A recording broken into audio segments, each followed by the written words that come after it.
Hear the steamboat whistle calling, better grab my bags and get on board. Got to go and seek my fortune. Come along and join me as we continue our exploration of northeast Nebraska. It's time to cross the river and step into Iowa territory for a visit with Dean Knudsen, museum curator at the DeSoto Wildlife and National Refuge, located in Missouri Valley, Iowa. A highlight of the facility is the showcase of pristine condition freight artifacts from the riverboat Bertrand that sunk on the Missouri back in 1865. The wreckage was found and recovered in the 1960s, with 90% of its freight in showroom new condition due to the anaerobic conditions of the silt and mud on the river bottom.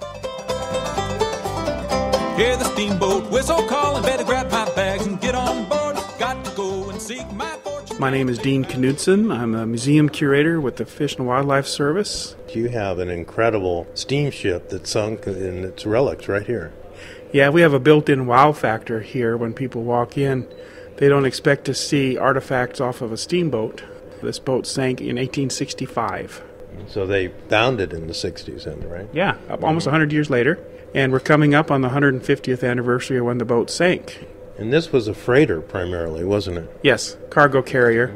It did have about a dozen passengers on board, but its main mission was to carry cargo. And it was en route to the gold fields in Montana? In Montana, right. And she probably was going to make stops along the way at Sioux City and various other river ports. As far as I know, there's only this facility and then the Arabia in Kansas City where you can see a literal boatload of freight that's 150 years old that's in mint condition. There are other wrecks that have been excavated, but none have had the quality of the cargo preservation as we have had. Give us a word picture of what you have that people can see. I mean, right in front of us, there's a coffee grinder, two of them, that brand new almost. Yeah. Anything that you would have needed to set up a home or a business up in the Montana frontier can be found on this boat. Tools, clothing, food, just about anything that you can imagine. Paradoxically, not only what you would find in a pioneer frontier home, but you would find in a home in Cincinnati.